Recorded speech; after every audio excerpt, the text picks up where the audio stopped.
found out today that people think Jesus being Lord of the Sabbath somehow means he did away with it, when it's the exact opposite. He's saying, I'm the creator, I made the Sabbath for man. So they were turning it into like a burden rather than the blessing that it is. Jesus never broke the Sabbath. That would make him a sinner, by the way. He didn't break his Father's commandments. He's the sinless lamb. Breaking the Sabbath was a sin in the Old Covenant, which Jesus was under during his ministry. And of course, if he broke any of the laws, the Jews were told not to listen to any prophet, which Jesus is a prophet, who is God, who is fully man. Don't read into my comments. I got to make all these caveats for people who want to stop listening because they don't hear what I'm saying. Anyway, so Jesus being Lord of the Sabbath, why would he do away with the blessing and the memorial of creation? That's what you have to ask yourself. The problem is people want to argue because they don't keep it and they think it's this burden when the point of it is it's supposed to be the exact opposite. And so Jesus is Lord of do not murder.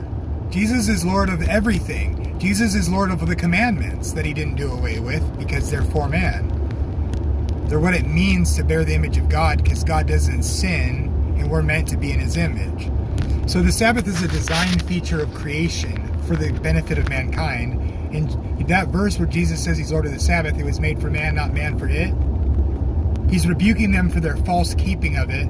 He isn't saying it's done away with. And then he's also declaring his divinity because he's saying it's mine and I made it for you for the benefit of humanity at the beginning of creation. It's actually a highly important verse if you understand it correctly.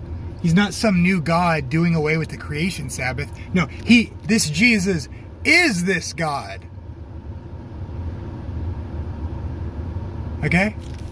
This Jesus is this God, the creator God, who made it for man. Now, must be a holy man indeed who doesn't need to keep his Sabbath, even though it's a design feature.